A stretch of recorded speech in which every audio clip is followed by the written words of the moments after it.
자, 지금 시간이 2024년 11월 29일 금요일 오후 5시 15분입니다. 11월이 끝났죠. 11월이 끝났는데 11월 마감의 의미, 그리고 앞으로의 상황에 대해서 좀 이야기를 해 드리려고 합니다.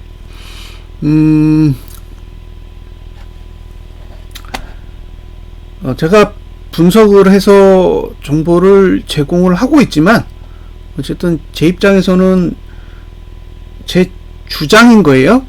제가 이렇게 생각하고 주장을 한다는 거지, 여러분이 제가 옳으니까 제 방식을 따라달라라고 주장하는 건 아닙니다.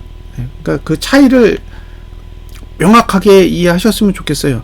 그러니까 제가 무조건 제 말을 따라서 그러니까 제 말을 따라서 투자를 해야 된다라고 강요하는 게 아니에요. 그러니까 제 머릿속에 있는 지식을 공유하는 거고, 그 지식이 투자자 입장에서 가치가 있다고 생각하시면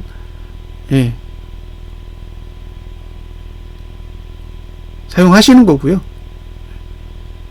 그렇지 않다 그러면 뭐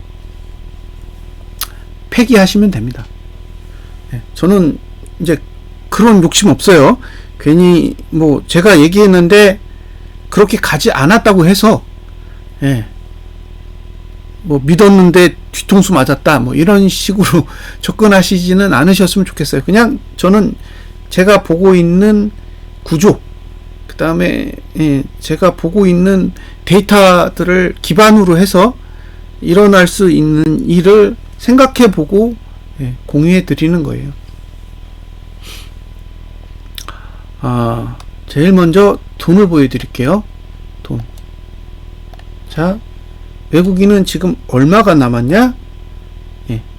4조 3천억이 남았습니다. 4조 3천억. 20 얼마였죠? 7월 11일 기준으로 얼마인지 보여드릴게요. 7월 11일 기준으로 26조입니다. 26조.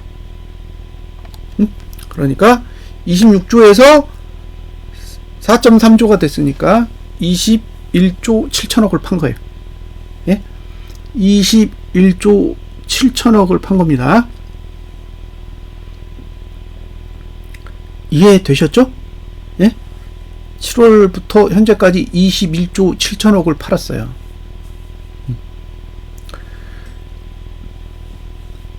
개인은 18조에서 3조 남았으니까 15조를 샀죠. 그러니까 외국인이 21조 원을 파는 동안 개인은 15조를 샀습니다. 물론 기관들도 산 게 있겠죠. 외국인이 더 팔았으니까. 자, 일단 첫 번째는 그래프를 설명할게요. 그래프. 이제 하도 당했기 때문에 저도 이제 노하우가 생긴 거예요. 이제 부가적인 데이터들을 찾아서 이해할 수 있는 방법들을 계속 추가하고 있습니다. 부족한 건 어쨌든 방법을 찾아야죠. 자, 여기가 고점이죠. 26조. 여기가 저점이죠. 18조. 이해되세요? 이게 개인, 이게 외국인이에요. 자, 외국인이 매수하면 지수가 난리를 치든 말든 위로 가죠. 그럼 외국인이 매도하면 아래로 가겠죠. 근데 중요한 건 뭐다? 개인이 매도를 하면 아래로 못 가요. 그게 반등이 오잖아요. 반등이 왔잖아요. 근데 중요한 건 뭐예요? 얘가 이렇게 매수를 돌파하면, 요 매수치를 돌파하면 얘는 바닥을 돌파하는 거예요.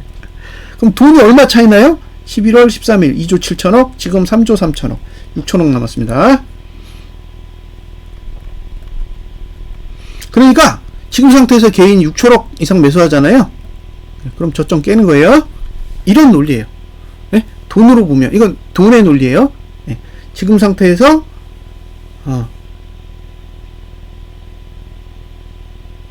개인이 오늘처럼, 오늘 얼마 샀냐? 오늘 얼마 샀죠? 오늘 한 6천 정도 샀나요?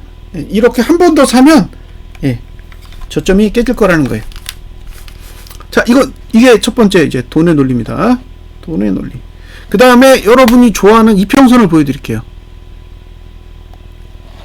이평선. 저는 사실 이평선 잘 모른다고 말씀드렸잖아요. 모르는 건 모르는 거예요. 모르는데 아는 척 할 수는 없어요. 예. 자, 보여드릴게요. 월봉부터 보겠습니다. 월봉, 그 다음에 다음 달. 잘 보세요. 월봉. 자, 보세요. 지금 이게 얼마지? 이게 무슨 이평이지? 62평.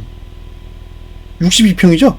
그러니까 62평 맞고 떨어진 거고 밑에 122평이 있어요. 그죠? 근데 지금 52평 내려오잖아요. 자, 이 구조, 이 월봉의 구조를 설명드리면 대충 이런 거예요. 그러니까 제가 관찰한 바에 의하면 그렇습니다. 자, 22평이 이렇게 꺾였죠. 이게 22평입니다. 52평이 이렇게 내려가죠. 그러면 여기는 고민할 필요가 없어요. 52평을 넘지 않는 한 20평 안 가. 그러니까 52평을 양봉으로 들어 올리는 봉이 나오면 상방 가능성이 있는 거예요. 그러니까 12월 달에 봐야 될 건 뭐예요? 52평을 양봉으로 들어 올리느냐. 그것만 보시면 돼요. 아직 하향이니까. 그러니까 52평만 봤을 때는 아직 하락 추세를 그대로 유지하고 있는 겁니다. 그 다음에 이거예요. 이게 문제예요. 자, 이게 어떤 봉이냐? 이게 어떤 봉이냐면요. 이게 주봉이잖아요. 근데 주봉에서 지금 그려놓은 꼴이 어떤 봉이랑 비슷하냐면 이 봉이랑 비슷한 거예요. 자, 시가가 52평 바깥으로 나갔어요. 여기. 근데 종가는 안으로 들어온 거죠. 그러면 52평이 여기 있잖아요. 그러니까 요 정도까지는 반등할 수 있지 않을까 싶어요. 52평. 그래서 만약에 하락한다고 해도 주봉이 52평까지는 반등하지 않을까 라고 생각합니다. 그 52평 위치는 얼마냐? 328.67이에요. 그러니까 한 329까지는 반등할 여지가 있다 라고 보는 거고요. 이거 뭐냐? 이거 보시면 22평 아래로 쳐박았죠. 이 구조가 어딨냐? 22평 아래로 쳐박은 사례.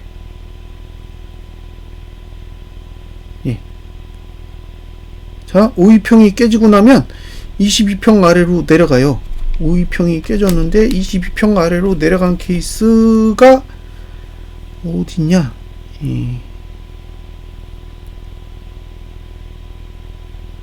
그죠? 여기. 지금 요 케이스예요. 요 케이스라고요, 지금. 요렇게 올라갔다가 나가자빠진 케이스예요. 그래서 지금은 22평을 다시 하회하는 상태입니다. 그래서 요 시나리오에 대해서는 다 설명을 드렸죠. 그러니까 지금 주봉은 52평을 하회하고 일봉은 22평을 하회하는 상태니까 어쨌든 일봉은 22평을 넘지 못하면 계속 하방이고 주봉은 52평을 넘지 못하면 계속 하방이에요. 월봉도 52평을 넘지 못하면 계속 하방인데 주봉이 52평을 넘지 못하면 월봉은 52평을 넘을 수가 없죠. 그러니까 다음 주에 52평을 넘는지 안 넘는지 보면 월봉이 52평까지 갈지 안 갈지도 알 수 있겠죠. 다음 주에 52평을 못 넘었으면 월봉은 52평을 갈 일이 없을 수도 있어요. 자, 여기까지가 기본적인 이평선에 대한 설명입니다. 자, 다음은 띵글을 봐야죠. 자, 이제 다음 달을 그렸습니다. 다음 달을 그렸더니 상단선 어딨냐? 여기 있습니다. 상단선 여기 있고 하단선 어딨냐? 여기 있습니다. 자, 첫 번째 드는 생각, 아이고 하단선이 저가를 방어할 생각이 없구나. 그거예요. 상단선이 어딨냐? 자, 329.95 정도에 있는데 이게 골 때려요. 이게 왜 골 때리냐? 다 거기에 있습니다. 싹 다 거기에 있어요. 자, 월봉의 상단선, 이주봉의 상단선, 이주봉. 그 다음에 여기가 주봉의 상단선입니다. 그러니까 월, 2주, 주가 다 330 정도를 딱 맞고 있어요. 330 정도의 딱 상단선을 그려놨습니다. 자, 주봉 저가 지킬 수 있을까요? 없을 것 같아요. 2주봉 저가 지킬 수 있을까요? 없을 것 같아요. 월봉 저가 지킬 수 있을까요? 없을 것 같아요. 그러니까 각각의 봉은 저가를 방어할 의지가 크지 않아요. 이게 중요한 내용입니다. 그러니까 저가를 지킬 생각이 없어요. 저가를 지킬 생각이 없고 고가를 지킬 생각은 있는 봉을 각각의 봉에다 그려놨어요. 2주봉도 그려놨고 주봉도 그려놨고 월봉도 그려놨습니다. 그러니까 매수는 저가를 지키면 사세요. 각각의 봉이. 자, 주봉이 저가를 지키면 매수하세요. 2주봉이 저가를 지키면 매수하세요. 월봉이 저가를 지키면 매수하세요. 자, 주봉이 저가를 깨면 다음 주는 매수 못해요. 2주봉이 저가를 깨면 12월 두 번째 주까지 매수를 못해요. 예, 월봉이 저가를 깨면 다음 달 한 달 내내 매수 못합니다. 자, 이해되셨죠? 예. 자, 2주봉이 고가를 안 넘고 주봉이 고가를 안 넘으면 매도하시면 되는 거예요. 예? 어디에서? 330 부근에서. 자, 주봉에 대한 이야기 마무리 지을게요. 자, 이 고가를 못 넘으면 이 고가를 못 넘죠. 1번 고가를 못 넘을 거면 2번 고가를 안 넘을 거다. 그러니까 만약에 다음 주에 이번 주 고가를 넘을 생각이 없으면 334보다 낮은 고가가 만들어질 거예요. 그러면 지금 330 정도까지는 보이잖아요. 330을 넘고 334를 넘지 않는 위치에서 고가를 그리고 내려가면 완성이에요.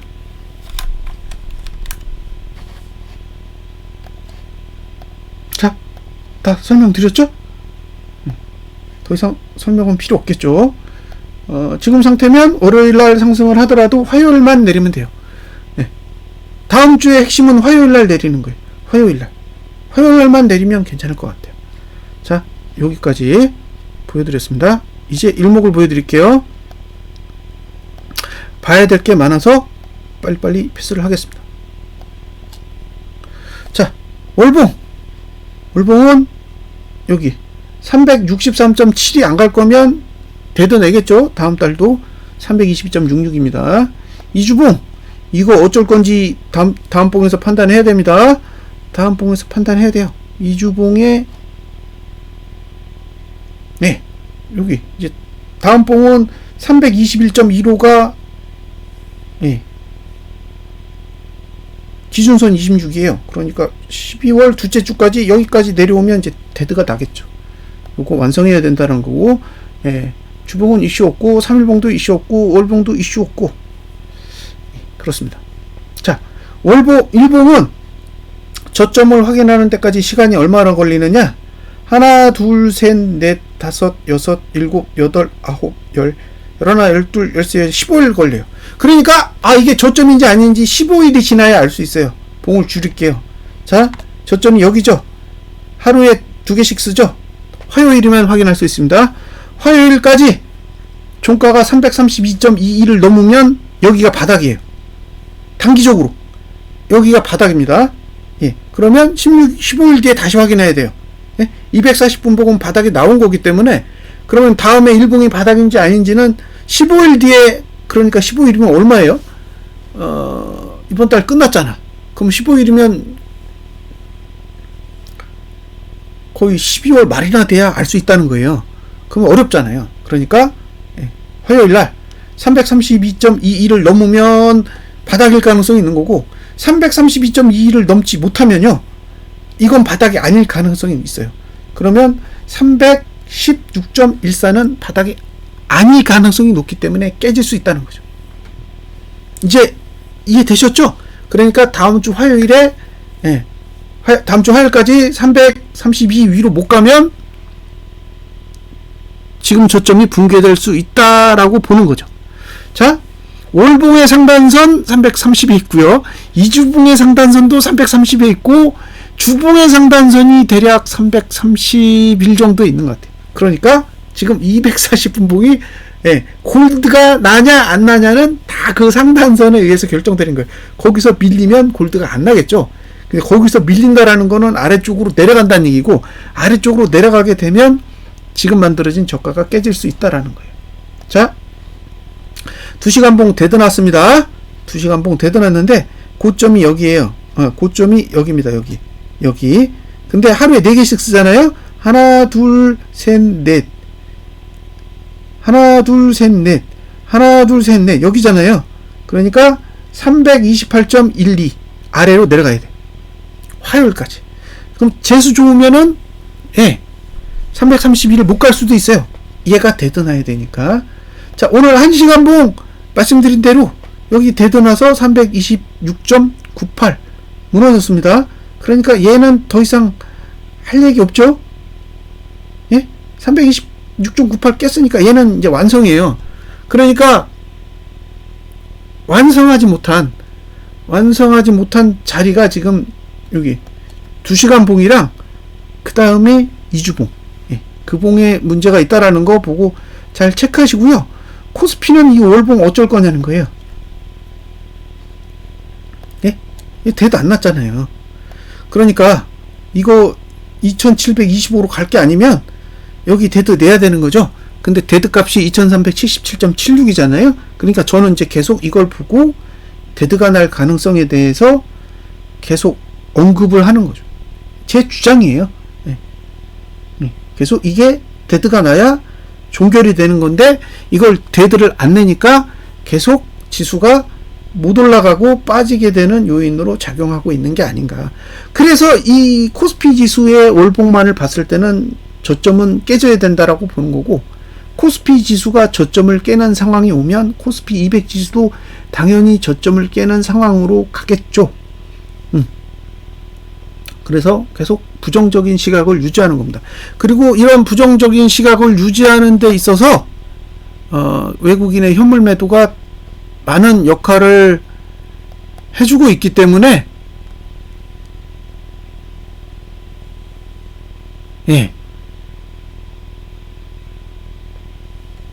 외국인의 현물 매도가 멈추지 않는 한 그런 의도를 가지고 접근하고 있는 게 아니냐라고 보는 거예요. 이게 제 입장입니다.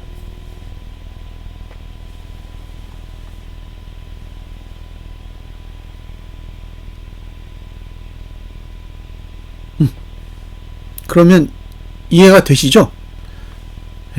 제 입장이 그렇다는 거예요. 저는 외국인이 저점을 깨기 위해서 계속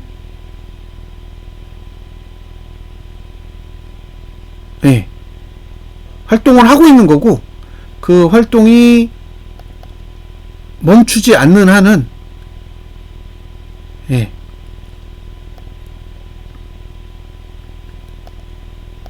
제가 지금 생각하고 있는 흐름과 유사하게 움직일 거라고 주장하고 싶은 거죠. 이게 중요한 건 제가 제 나름대로 생각을 해서 분석을 해서 정보를 제공하는 거잖아요. 이게 제가 이걸 객관적으로 어디서 증명을 받은 것도 아니고, 그리고 다른 분들이 사용하는 방법도 아닌 거잖아요. 그러니까 제가 가진 지식의 범위 안에서 징후를 찾고 분석하고 해석해서 정보를 제공하는 거니까, 이제 받아들이는 사람 입장에서 이런 해석의 논리를 받아들일 건지 아니면 그냥 무시할 건지는 그 시청자 입장에서 판단을 해야 된다는 거예요. 제가 강요해서 이렇게 생각하셔야 된다든가 이게 맞다라고 주장할 필요는 없다는 거죠. 그냥 제가 생각하는 범위 안에서 정보를 제공하는 게 전부라고 봐요. 그러니까 제가 동영상을 보시는 분보다 훨씬 높은 위치에 있어. 그래서 지시하는 입장에서 이걸 사야 된다, 이걸 팔아야 된다, 이걸 손절해야 된다, 이걸 보유해야 된다라고 주장할 만한 근거는 없다는 거예요. 그런 관계가 성립될 수 없으니까요. 그냥 정보 제공자와 정보 수신자의 관계일 뿐이지 레벨이 존재하지 않을 거라고 보는 거예요. 그래서 그냥 저는 제 입장에서 제가 아는 걸 설명하는 거죠. 필요하면 보는 거고 필요 없으면 버리시면 되는, 판단은 시청자의 몫입니다. 그래서 동영상에 매수해야 된다, 매도해야 된다, 보유해야 된다, 그런 얘기가 없는 거예요. 예, 그냥 알아서 보시고, 매수해볼까? 매도해볼까? 보유해볼까? 알아서 잘 판단을 하시면 된다는 거죠. 근데 제 입장은 하락은 끝나지 않은 게, 그러니까 하락은 끝나지 않았다라고 보는 거예요. 예? 지금의 환경에서 본다면 아직 하락이 끝났다라고 해석하기에는 너무 구린 구석이 많다는 거예요. 자, 이평선은 5이평선이 다 하향이에요. 예? 5이평선이 다 하향이고 일봉은 22평이 하향이잖아요. 그러면 이건 뭐 급등하기 위해서 차트를 만들었다라고 보기에는 너무 의도적으로 아래쪽으로 몰아 넣었어요.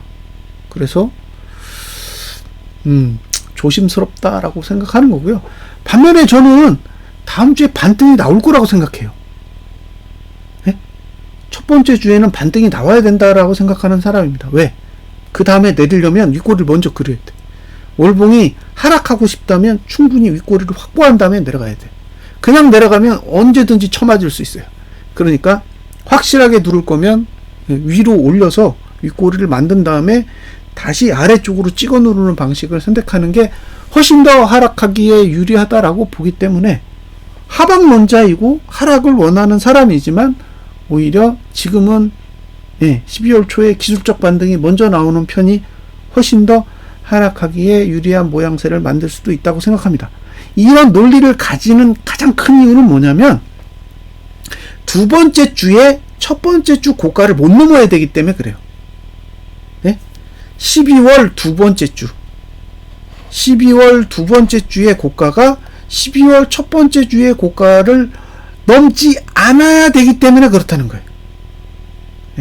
그러니까 첫째 주에 반등이 나오고 떨어지면 두 번째 주에 고가를 안 넘고 내리기에 용이하다는 거죠. 그래서 오히려 첫 번째 주에 고가를 높게 만드는 편이 유리하지 않겠느냐라는 거예요.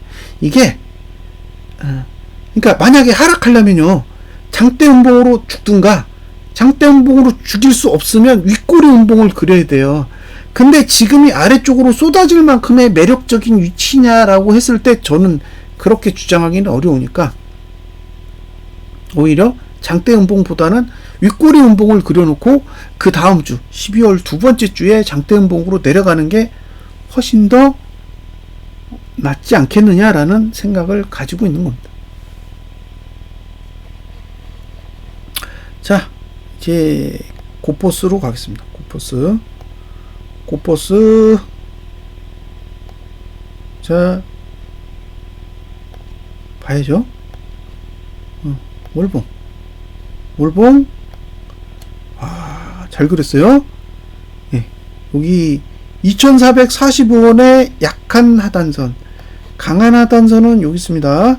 여기 있어요. 그러면 지금은 매수가가 2445원에서 2400원 사이에요. 다 거기 있어요. 다. 주봉 하단선도 그 사이에 있죠. 2400원에서 2445원 아래에 있잖아요. 요 사이에 끼어 있잖아요. 이 주봉도 그 사이에 끼어 있어. 그 사이에 끼어 있다고요. 다. 그러니까 만약에 매수하시고 싶다 그러면 2445원에서 2400원 사이를 노리셔야 돼요. 올라가는 건 뭐 어떻게 할 수 없어요. 자, 이번에 땡기면 어디까지 보이느냐? 여기까지 보여요. 2,900원. 2,900원이요. 2,900원까지 보이는 거예요. 왜냐면 어차피 이격 볼벤 넘어서면 그 다음 목표는 볼벤 20 상단선이에요. 근데 한 달 안에는 못 가겠죠. 그냥 목표라는 거지. 저걸 몇 개월에 걸쳐 갈 거냐는 지켜보셔야 됩니다. 몇 개월에 걸쳐서 갈 거냐. 고가 넘으면 이번 달 고가를 넘으면 그 다음 타겟은 2,900원 정도 된다. 근데 매수를 봤을 때는 이 정도 가격대가 와야 매수를 논해 볼 수 있다라는 의견입니다. 일봉은 뭐 매수가가 없어요. 그러니까 뭐 성급하게 매수에 달라들어 가지고 사야겠다 이런 생각을 갖기보다는 예, 이런 매수 가격들이 만들어져 있다라는 정도는 이해하시고 예, 접근을 해주십사. 그러니까 지금 당장 매수하겠다 그러면 뜯어 말려야죠. 예, 저는 하방을 보지만 성급하게 매수하는 걸 권장하진 않습니다. 예, 하방론자라고 예, 사람들에게 알려져 있기 때문에 문제가 되는 거지, 제가 쓸데없는 가격에서 막 공격적으로 매수를 추천하는 방식으로 접근하지는 않아요. 주봉은 골드가 났는데 아직 이주봉은 골드가 안 났죠. 예, 자, 이주봉이 골드가 안 났는데, 자, 다음 봉은 2,900원까지 가야 골드가 나요. 그러니까 어렵고 12월 종가, 12월 종가잖아요. 여기가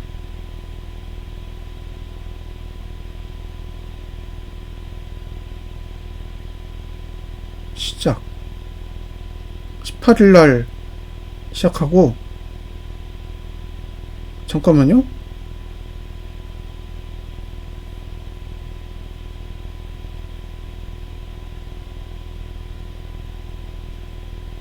제가 오해한 건가?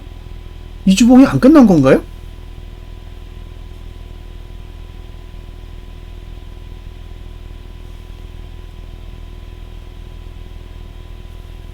이주봉이 끝났다고 생각했는데? 잠깐만요.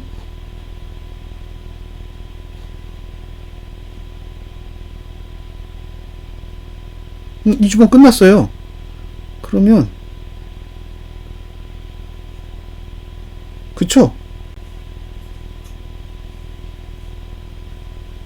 두 개 여기에요.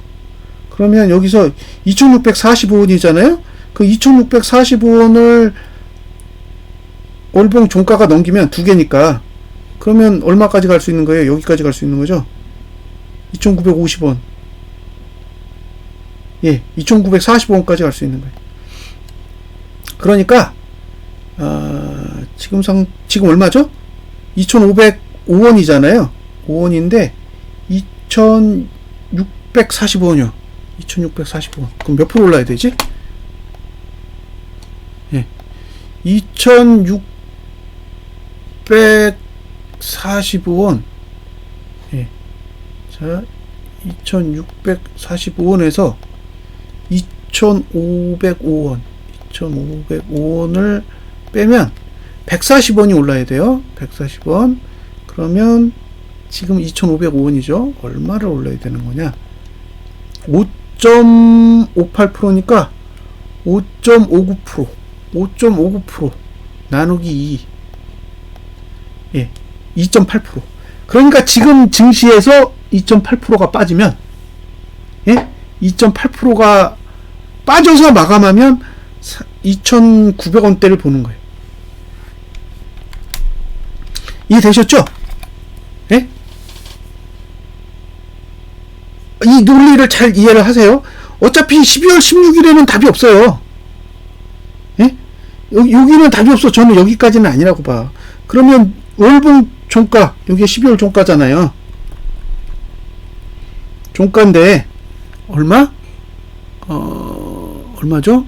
2,645원. 645원보다 높으면 여기가 2,945원이잖아요. 그러니까 이 정도까지 갈 수 있다는 거죠. 타겟으로. 그러니까 2,645원 위에서 끝난다는 건 2,945원까지도 가능한 흐름이라는 거예요. 근데 2,645원까지 가려면 2.8%가 내려야 돼요. 지수가. 예? 그러면 325.45에서 2.8%가 빠지면 몇 포가 내야 되는 거지? 325.45에서 곱하기 0.028 빠지면 9포. 9.11이거든요. 예, 빼볼게요. 그러면 325.45 그럼 얼마냐? 316이에요. 0.33. 자, 이게 무슨 얘기예요? 네. 월봉 저가가 깨지면, 예? 316.14잖아요. 예. 그러니까 여기가 깨지면 2645원으로 간다는 얘기잖아요. 예? 자, 무슨 얘기냐? 올해 종가가 316.14, 즉 현재 만들어진 봉의 저가보다 낮으면 갈 수 있는 폭이 2945원까지 갈 수 있는 거예요. 이만큼을 갈 수 있는 에너지가 생기는 거예요. 그러면 자, 2505원에서 2945원이면 440원이 오를 수 있다는 얘기예요.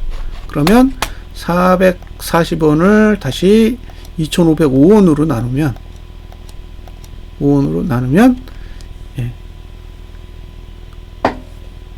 440원을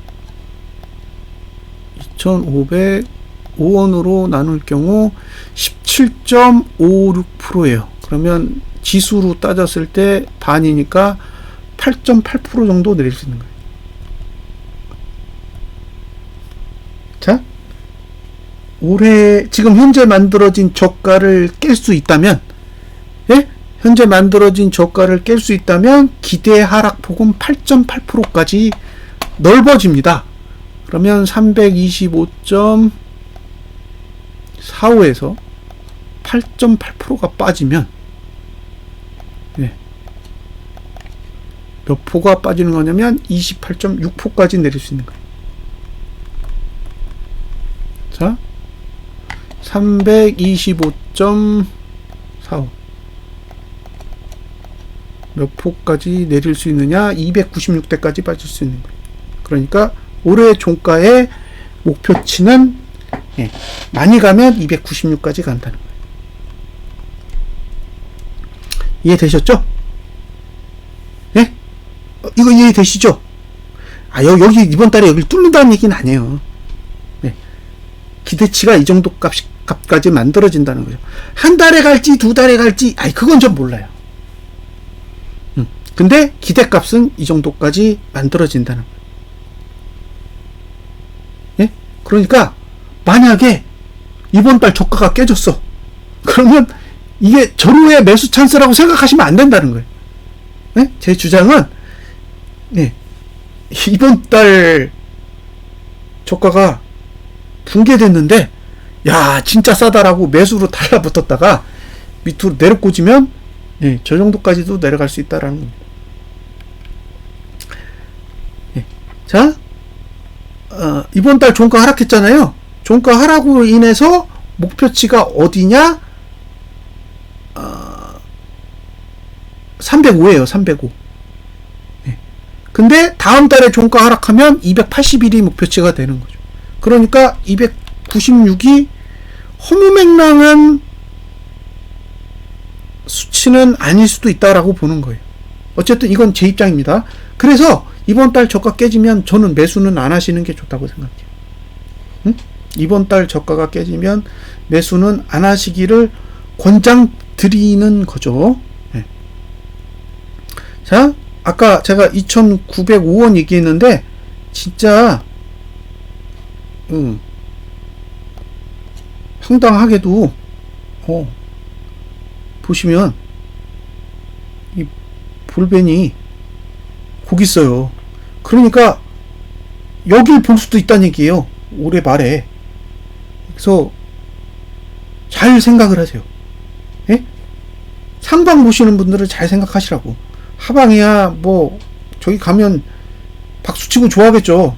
예, 제 분석이 맞기를 기도할 텐데, 상방 보시는 입장에서는 굉장히 위험한 얘기니까, 예, 매수하실 때 굉장히 조심스럽게 접근을 하세요. 자, 그 다음에 그 인버스 얘기를 했었죠. 인버스 골드 났습니다. 예? 골드 났어요. 4,655원. 이거 골드 났어. 이게 지금 언제 뜬 거냐면, 이 신호가 있었던 봉이 지금 이게 26개 전이잖아요. 그거 무시하고, 예, 2018년 2월 봉이잖아요. 후임스팬 기준으로. 예, 근데 지금 언제예요? 2022년 10월 봉이에요. 그러면 4년 8개월? 4년 8개월 만에 뜬 거잖아요. 그러면 4년이면 48개, 8개월이면 8개, 56개 만에 신호가 뜬 거예요. 그럼 지금 타겟이 어디예요? 여기죠, 여기. 여기. 6,490 얼마? 예. 지금 신호 기준으로는 목표가가 얼마냐면 6,493원이에요. 그러면 지금 6,495원까지 올라가야 이게 지금 완성이 된다는 거잖아요. 골드가 낮기 때문에. 그래서 이게 장난은 아닐 거라는 거죠. 이게 의도적으로 이 정도까지 올려서 마감을 했다라는 거는, 예, 이거 뭐 엄청난 신호잖아요. 예? 이거 엄청난 신호라고요. 이게 안 떠요. 예? 이게 금세 뜨는 게 아니에요. 이게 지금 그 전에 뜬 신호는 여기에요. 여기인데 2013년이에요.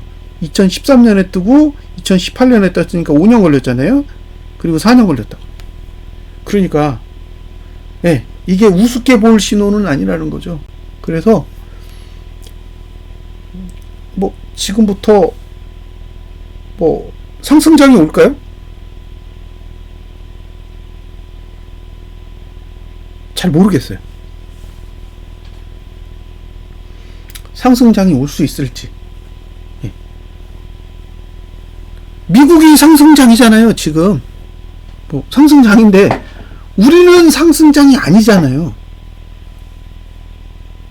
그러니까 지금은 미국이 상승장을 유지하고 있는데 우리가 상승장이 아니라는 거는, 우리만 별도로 상승장이 다시 올 수 있을까요? 저는 그렇지는 않을 거라고 봐요. 그러니까 미국이 상승하는데 우리도 같이 상승해, 이럴 수는 있죠. 근데 미국이 상승하는데 우리가 나가자 빠진다라는 거는 우리는 상승장에서 이탈했다는 얘기잖아요. 어떤 분이 댓글에 그런 글을 썼더라고요. 다른 나라 다 상승하는데 우리나라하고 중국만 죽는다고. 근데 우리는 중국이랑 밀접한 나라잖아요. 예? 그 예전 통계 보면 우리가 중국한테 수출하는 게 21%고 미국에 수출하는 게 19%예요. 그러니까 중국이랑 연결이 될 수밖에 없고, 그러니까 수출하는 측면에서도 관계가 있는데 문제는 경쟁도 해요. 응? 그러니까 우리가 중국에 수출해서 돈을 버는 비중이 크기 때문에 중국 시장이 안 좋아지면 우리도 타격을 입는 거죠. 예를 들면 관광, 예? 여행 숙박업은 중국 경기가 망가지면 우리나라로 오는 여행객 수가 줄 거잖아요. 그러면 여행 숙박이랑 관련된 기업들은 다 작살나는 거죠. 그렇지 않겠어요? 안 놀러 오는데 돈을 가진 사람이 적어지면 오지 않으니까 당연히 여행 숙박업이 작살나겠죠. 그러고 나서 쇼핑도 작살날 거 아니에요. 그 사람들이 와가지고 뭐 화장품 사고 뭐 이것저것 사는 그런 행위들이 싹 다 사라지는 거니까 관련된 업종들도 다 박살나겠죠. 그러니까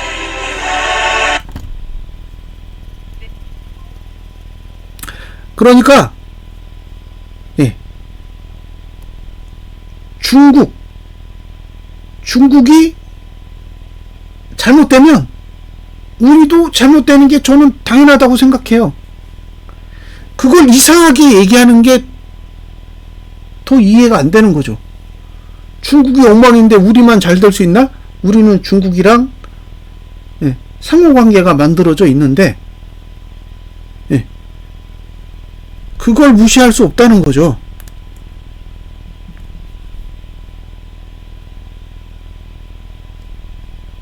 그러니까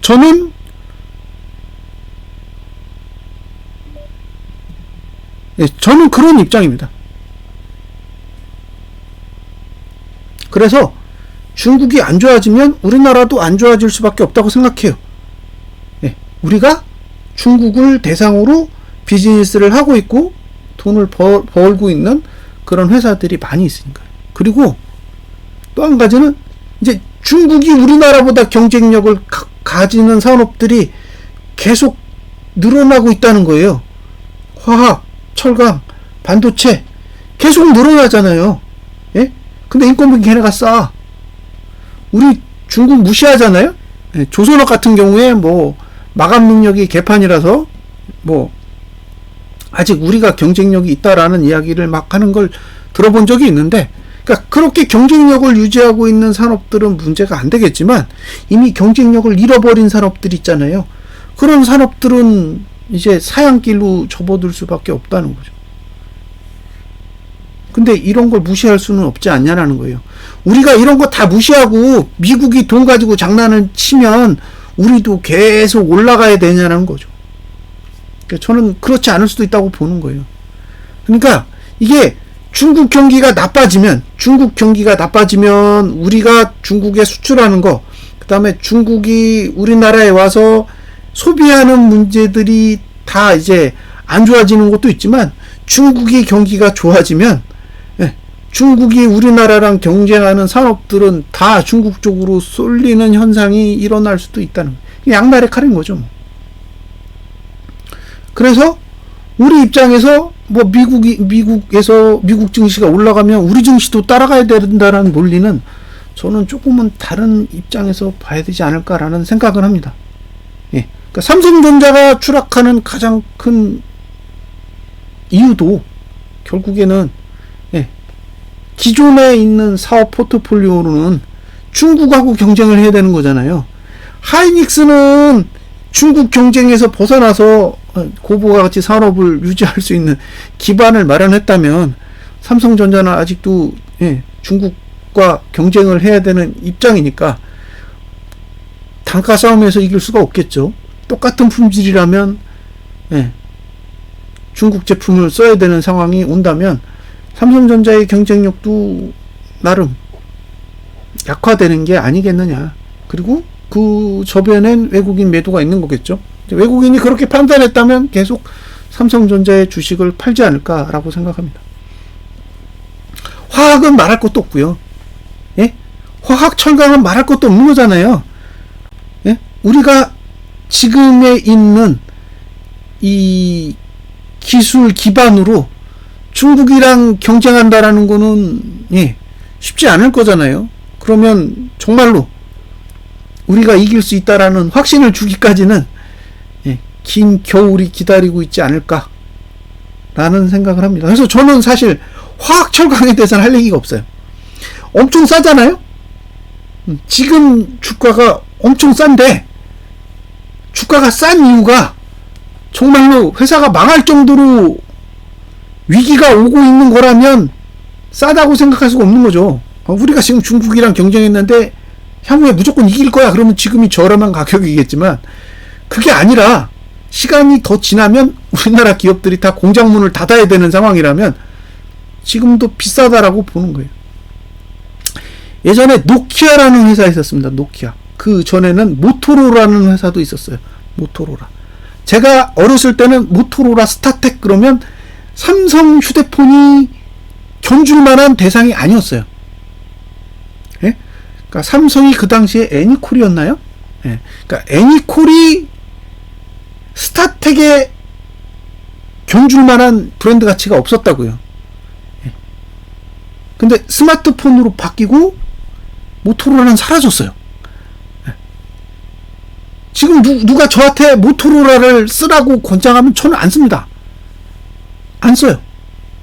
자, 그 전에 노키아라는 폰이 있었어요. 세계 1위의 휴대폰 제조 기업이었죠, 노키아. 예. 지금 휴대폰 나오나요? 안 나옵니다. 왜? 삼성전자한테 졌어요. 예? 후발 주자인 삼성전자한테 밀려서 사라졌어요.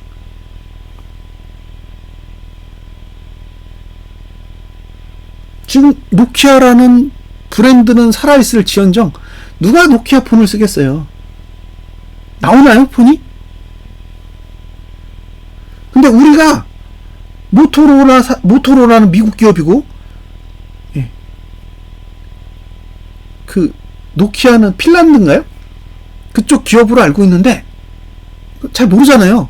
새로운 세대들은 잘 몰라요. 모토로라? 이게 뭐야? 네. 노키아? 그게 뭔데? 이럴 수 있단 말이에요. 스마트폰 세대들은 알 수가 없는 브랜드잖아요. 근데 지금 우리나라에 있는 그런 철강 기업들, 그 다음에 화학 기업들 있죠? 그런 기업이 앞으로 몇 년 지나면 노키아나 모토로라 꼴이 되지 않는다라고 누가 장담하겠어요?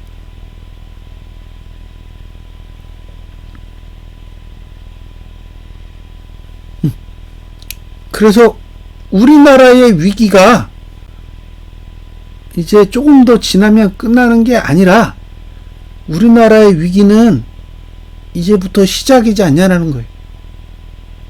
예. 그러니까 제 생각은 그래요.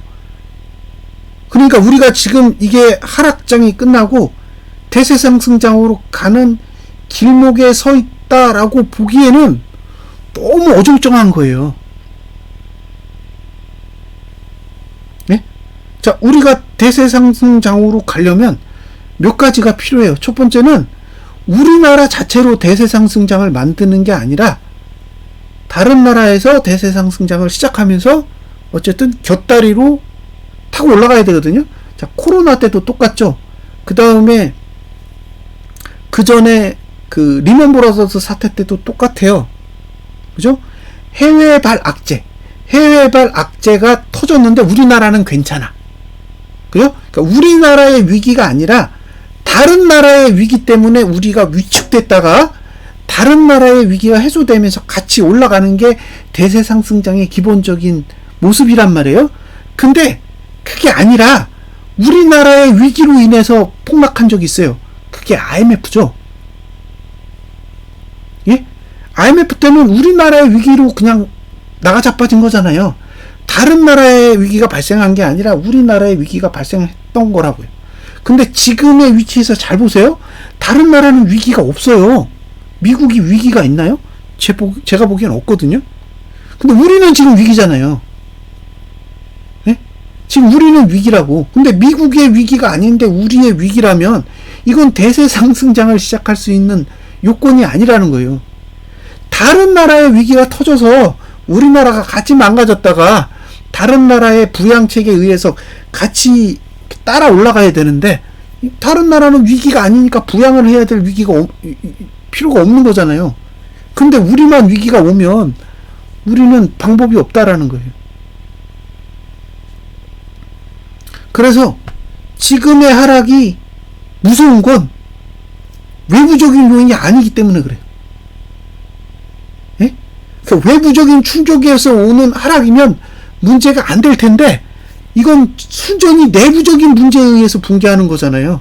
다른 나라랑 경쟁이 안 돼서 산업이 몰락하고, 그죠? 그 다음에 특정 관계 국가가 경기가 안 좋아서 관련 산업들이 붕괴하는 거예요. 그래서 제 입장에선 이게 굉장히 심각한 문제로 다가오는 거예요. 예? 그 관련 기업 중에 삼성전자도 있고, 포스코도 있고, 그 다음에 화학 기업들도 있죠. 롯데케미칼. 이런 기업들이 다 그런 부분에 다 엮여 있는 거죠. 그래서 이걸 한국은행에서 금리 인하를 해가지고 해결할 수 있을까요? 금리 인하를 한다고 해서, 예, 우리나라 화학 상품들이 수출이 되겠냐는 거예요. 예? 중국의 값싼 철강 제품과 우리나라 철강회사가 금리 인하로 경쟁할 수 있냐라는 거죠. 부족할 것 같아요. 그러니까 한국은행에서 발표한 금리 인하는 증시하고는 상관이 없다고 보는 거예요. 그러니까 우리가 살아가는 생활과는 관련이 있죠. 이자가 떨어지니까. 예? 부채에 대한 이자가 떨어지니까 나름 효과가 있을 수는 있지만 경쟁 효과는 상관없다는 거예요. 그러니까 기업이 대출해가지고 대출을 갚는 이자율이 경감되는 효과는 있지만 그게 근본적인 문제는 아니잖아요. 이자를 못 갚아서 문제가 되는 게 아니라 상품이 안 팔려서 문제가 되는 건데 상품을 해결할 수 있는 방법은 없는 거죠. 그래서 지금의 위기가 가벼운 문제는 아닐 거라고 자꾸 생각이 드는 거예요. 그런데 우리는 가볍게 생각할 거라고 봐요. 예?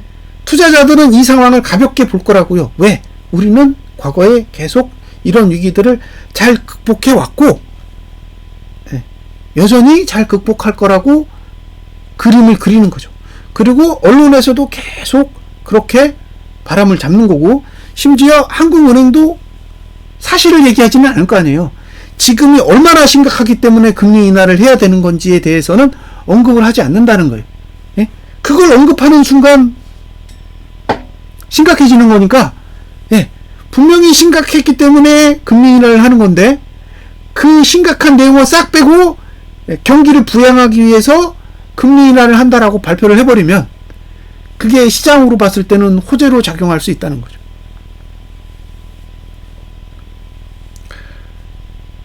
국가가 가진 리스크가 있어요.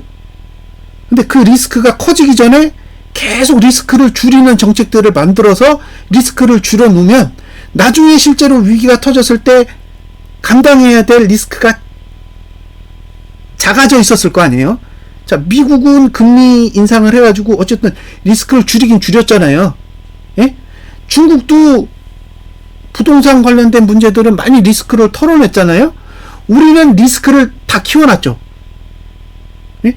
우리는 리스크를 줄이는 게 아니라 리스크를 전부 다 키워놨다고요. 국가가, 한국은행이 모든 리스크를 국민에게 전가시켰어요. 자, 잘 보세요. 금리를 인상했다면 집값은 오르지 않았겠죠? 집값이 오르지 않았다면 개인들이 집을 사는데 감당해야 될 부채가 크지 않았을 거예요. 대출해야 되는 금액이 줄어들었을 거니까. 근데 정부랑 한국은행이 선택한 건 뭐냐면 집값을 높이는 거예요. 예? 집값을 인위적으로 높여서 국민들이 부담해야 될 부채의 금액을 더 키워놨어요. 그리고 그게 올바른 정책이라고 지금까지 떠들어온 거죠.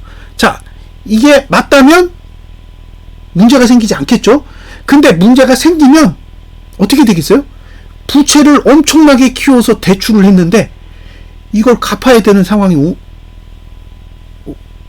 오게 된다는 거죠. 네.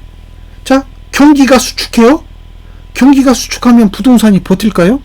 그럼 부동산이 무너지면 대출 금액을 늘려서 대출하도록 만든 한국은행은 책임이 없나요? 네. 가장 큰 책임은 한국은행이 있는 거죠. 왜?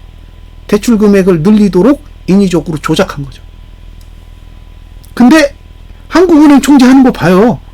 경기 하강에 대한 리스크가 걱정된대요. 근데 걱정됐는데 여태, 예, 대출 금액 늘리라고 조작질을 한 거잖아요. 그러니까 저는 이게 이해가 안 된다는 거예요. 예? 모든 리스크는 국민에게 다 넘겨놓고 이제 와서 문제가 되니까 한 발 빼는 거예요. 그게 제일 걱정이 됩니다. 차트상으로는 다 무너졌어요. 예? 제가 보는 기준으로는 다 무너졌다고. 이거는 굉장히 심각한 일이 벌어져도 아무런 문제가 없을 정도로 차트가 다 망가져 버렸다라는 거예요. 근데 이런 상황인데도, 예, 위기의식이 크지 않다라는 거죠. 그리고 그런 위기가 있다라는 걸 절대로 국민에게 알리지 않아요. 알리는 건 최악이죠. 그러니까 최악의 단계에서 알리기 때문에, 그러니까 IMF 터질 때 바로 얼마 전에 알리는 거예요. 내일 IMF로 간다라는 걸 그 전날 얘기하는 건, 예, 위기가 있다라는 걸 내부적으로 알고 있어도 절대로 공유하지 않는다라는 거예요. 그리고 자기네들이 도저히 책임질 수 없는 순간이 오면 그냥 떠넘기는 거예요. 그게 지금까지 우리나라 정부가 해왔던, 예, 가장 기본적인 행위입니다. 그래서 걱정이 되는 거예요. 뭔가 문제가 벌어지고 있고 진행되고 있고, 예, 외국인은 그걸 냄새를 맡고 이미 움직이고 있는데 절대로 공유하지 않는 거죠.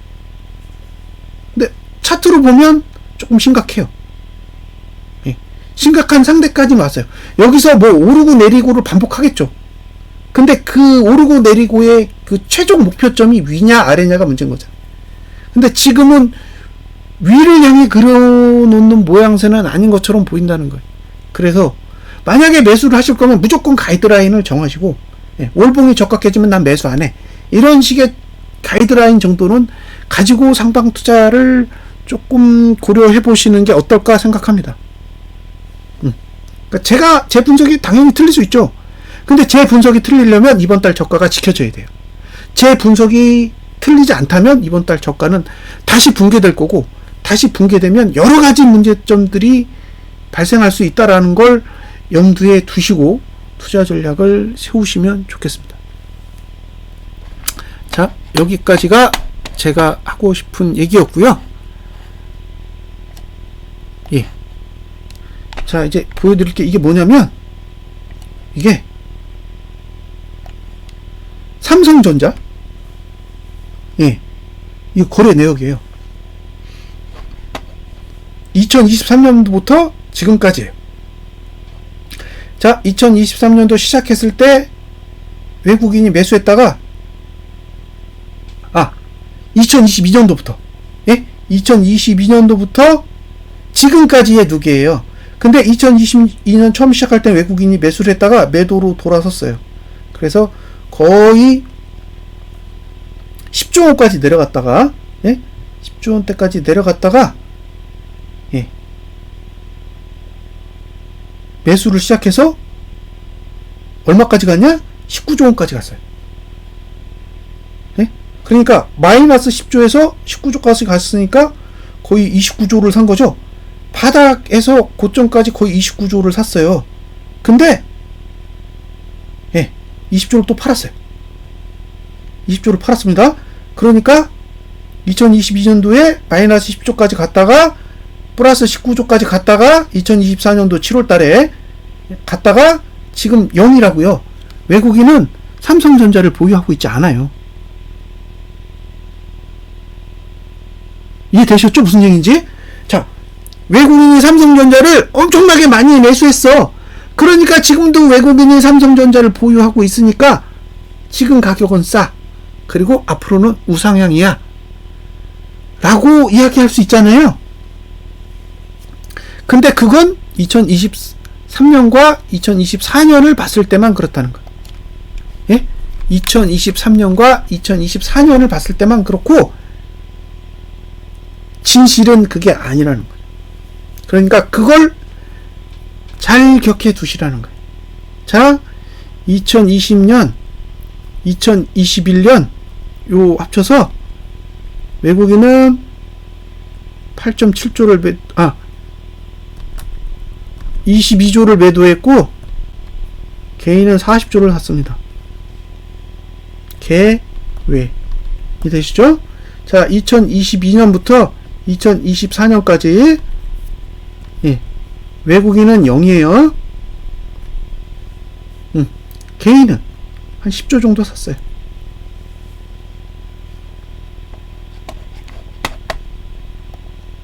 자, 12조. 그럼 지금 개인은 얼마 들고 있냐? 52조 들고 있어요. 예, 외국인은 마이너스 22조 들고 있습니다. 이해되셨죠? 그러니까 요 바닥에서 2022년도 바닥에서 2024년도 고점까지 여긴 28조를 샀다고. 그죠? 근데 여기서 마이너스 8조고 여기서 마이너스 20조예요. 그럼 이해되시죠? 예? 그러니까 2022년도에 마이너스 8조였다고. 예? 마이너스 8조인데 요 사이에 28조를 샀으니까 마이너스 8조를 털고 나면 20조를 산 거잖아요. 응? 자, 2022년에 마이너스 8조, 2023년부터 2024년 7월까지 28조니까 결국 20조 산 거잖아요. 누적으로. 예? 2020년부터 보면 누적으로 20조를 산 건데 2024년도 7월부터 현재까지 20조를 팔았으니까 0이라고요. 그러니까 외국인 삼성전자 없다는 얘기예요. 예? 외국인 삼성전자 없고 22조 매도만 들고 있다고요. 그리고 개인은 52조 들고 있어요. 자, 삼성전자가 상승장에 와야 되는 이유가 있나요? 외국인이 매수하면 있겠죠. 예? 외국인이 매수하면 있지만 외국인이 매도하면 문제가 되지 않아요. 왜? 없어. 없다고요. 평균 단가 없다고요. 매수를 했어야 평균 단가가 있지. 다 팔아먹었는데 평균 단가가 어디 있어요? 한 주도 없어요. 22조의 매도만 들고 있습니다. 그러니까 삼성전자 때문에 지수가 올라야 되는 이유는 없습니다. 외국인이 매수하지 않는 한 상승장이 다시 오지는 않겠죠. 예? 삼성전자가 오르려면 외국인이 매수로 들어와야 되는데 누적으로 매수는 0이에요. 3년간 매수 0, 5년간 마이너스 22조입니다. 그러니까 외국인이 매도를 멈추지 않는 한은 상방은 없어요. 누적된 데이터가 없기 때문에. 자, 여기까지가 제가 하고 싶은 11월 달의 마감 이야기입니다. 예, 마무리 지을게요. 자, 오후 잘 보내세요. 감사합니다.